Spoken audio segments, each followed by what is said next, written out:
আসসালামু আলাইকুম। বিএনপির মতো এত বড় একটা দল, এত জনপ্রিয় একটা দল এখন ধ্বংসের দ্বার প্রান্তে এসে পড়ছে শুধুমাত্র বিএনপির হাতে গোনা কয়েকটা লোকের কারণে।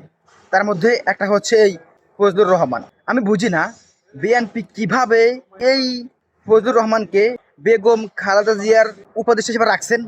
কিভাবে, মানে কিভাবে তিনি অ্যাডভাইজার হন, যার মাথা ভর্তি গোবর, জ্ঞান বিবেক বুদ্ধি কিচ্ছু নাই, সে কিভাবে বিএনপির মতো একটা দলের যে প্রধান, যিনি প্রধান, তার উপদেষ্টা হন কিভাবে? আবার তাকে আবার নমিনেশন দেওয়া হয়েছে, এটা কিভাবে দিল? আমি আমার আমার প্রশ্ন আমার বুঝেই আসে না।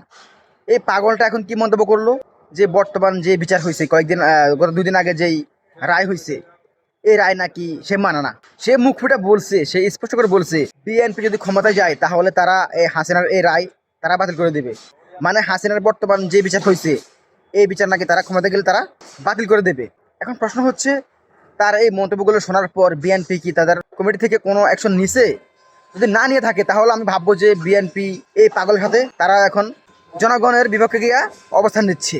জনগণ চায় কি? জনগণ কি চায়? যে জনগণ গত 16 বছর যেই জুলুমের শিকার হয়েছে, তারা এখন কি চায়?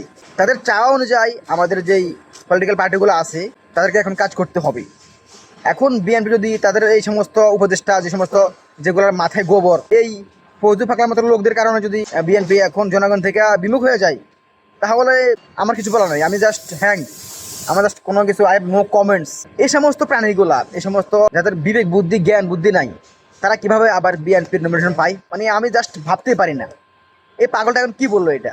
এই পাগলগুলো হাসানুল ইনু, হাসান মাহমুদ, ওবায়দুল কাদের, তারপরে ওই যে রাশেদ খান মেনন, এদের মতো, ওই যে ছিল না আরেকটা টাকলা মুরাদ, এদের মতো এই পাগলার অবস্থা হবে ইনশাআল্লাহ। 2 দিন আগে হোক পরে হোক তাদেরও এই অবস্থা হবে।